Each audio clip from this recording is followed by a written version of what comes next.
तो मैं अभी एक अपने फ्रेंड के लिए टिकट बुक कर रहा था, उसे पटना जाना था। तो एक चीज़ देखी मैंने, आज की डेट में दिल्ली से पटना जाने का टिकट का प्राइस 24,000 रुपये है।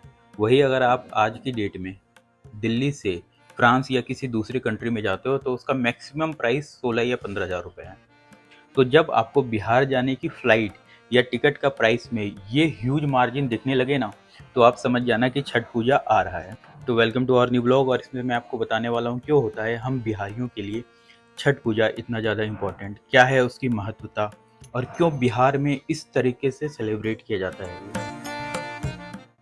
बहुत सारे लोगों को ये लगता होगा कि सिर्फ छठ पूजा में ही छठी मैया की पूजा होती है, पर ऐसा नहीं है। नवरात्रों के टाइम में जो आप नवरात्रों का छठा दिन होता है ना, जिसमें हम देवी कात्यायनी की पूजा करते हैं, उन्हें ही छठी माई कहा जाता है। छठ का अर्थ होता है छठा। अब इतना तो आपको समझ आ चुका है कि माता दुर्गा के छठे रूप को देवी कात्यायनी या हम छठी माई के रूप में पूजते हैं। तो इसके अलावा छठ पूजा के अलावा एक तो आपको पता लग गया, नवरात्रों के छठे दिन जिस देवी की पूजा होती है उन्हें ही छठ माँ के रूप में पूजा जाता है। इसके अलावा एक और चीज़ है, जब भी कोई नवजात शिशु की उसकी पहली पूजा होती है, वो उसके पैदा होने के 6 दिन बाद होता है, जिसे हमारे बिहार में छठियारी कहा जाता है।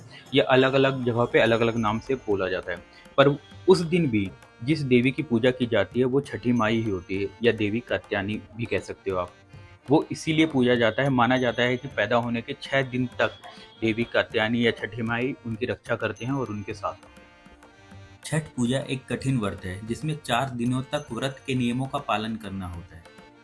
पहले दिन नहाए खाए, दूसरे दिन खरना, तीसरे दिन संध्या अर्घ, चौथे और आखिरी दिन उगते हुए सूरज को अर्घ देकर यह पूजा संपूर्ण होती है। अब सवाल ये आता है कि यह पूजा बिहार या पूर्वांचल के साइड में इतना पॉपुलर क्यों है। तो जैसा कि आप सब लोग जानते हैं, माँ सीता बिहार से थी, या मिथिला, जिसे पुराने टाइम में मिथिला कहा जाता था, और सबसे पहले छठ पूजा को माँ सीता ने किया था। भैया जाते समय गंगा मैया की मनौती मानकर गए थे। सुकुशल लौटकर गंगा मैया की पूजा करके ही अयोध्या लौटेंगे। इसके अलावा महाभारत के अनुसार भी जब पांडव अपना पूरा राजपाट हार गए थे, तब द्रौपदी ने छठ पूजा का महाव्रत किया था। नहाए खाए के अर्थात स्नान और भोग के साथ छठ पर्व का पहला दिन प्रारंभ होता है। नहाए खाए एक प्रकार का संकल्प होता है छठ पूजा को पूर्ण करने का। फिर अगले दिन शुरुआत होती है खरना की, जिसमें व्रती पूरे दिन तैयारी करेंगे और शाम में सिर्फ एक ही बार खाना खाएंगे, जिसमें दूध, चावल, फल इत्यादि हो। पूजा करने के बाद सबको प्रसाद वितरित करा जाता है। उसके बाद जो व्रती होती है वो भी प्रसाद ग्रहण करती है। प्रसाद खाने के बाद जितनी भी शादीशुदा महिलाएं होती हैं उन्हें नाक पर से सिंदूर लगाया जाता है। नाक पर से सिंदूर लगाने का प्रकरण भी रामायण काल से ही आता है।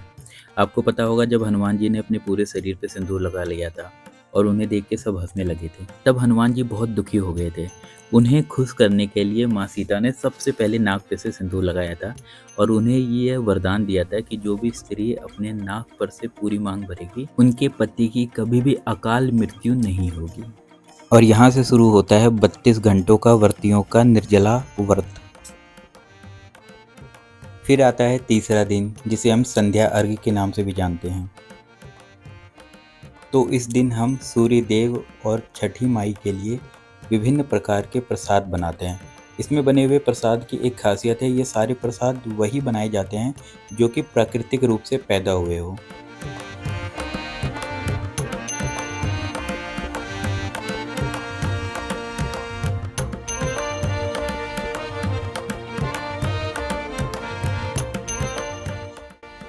जब सारा प्रसाद बन जाता है तो उसे अच्छे तरीके से एक डाले में भर के बांध के घाट पे ले जाया जाता है। आपने ये चीज़ भी देखी होगी कि डाले को हमेशा सर पे रख के ले जाते हैं। उसका एक सिंपल सा रीज़न ये है कि हम किसी को भी अपना सबसे बेस्ट प्लेस देना चाहते हैं तो वो हमारा सर होता है, और जब हम किसी चीज़ को सर पे रखते हैं तो हम उस चीज़ को दुनिया से ऊपर या सबसे ज़्यादा अहमियत उसी चीज़ की बनती है।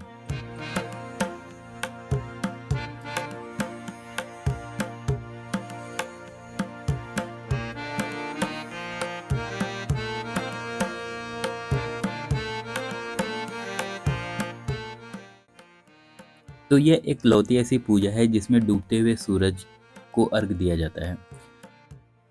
पुराणों के अनुसार जो छठी माई है या जो छठी माता है वो सूर्य देव की बहन है। तो हम डूबते हुए सूर्य देव की पूजा करके यह प्रार्थना करते हैं कि अगले दिन जब वो उदय हो तो अपनी बहन छठी माता को लेकर आए।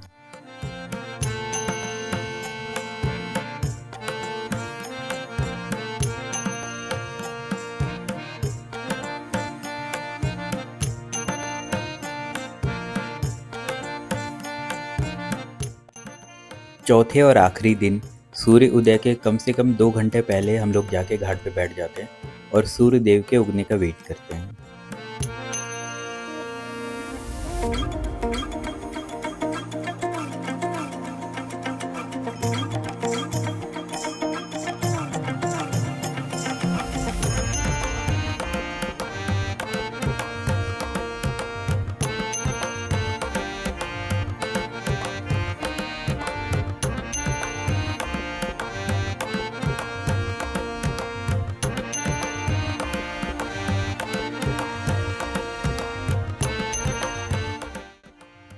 सूर्य उदय के साथ ही सूर्य को अर्घ दिया जाता है।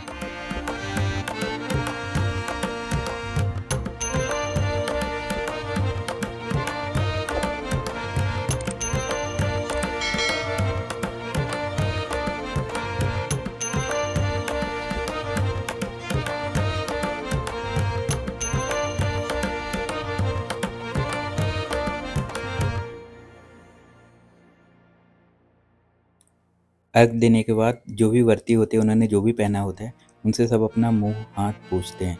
कहते हैं इससे कभी भी स्किन का कोई भी डिजीज बॉडी में नहीं होता है। उसके बाद हवन किया जाता है। फिर सब जिन्होंने फास्ट रखा होता है उनसे टीका या सिंदूर लगवा के प्रसाद ग्रहण करते हैं।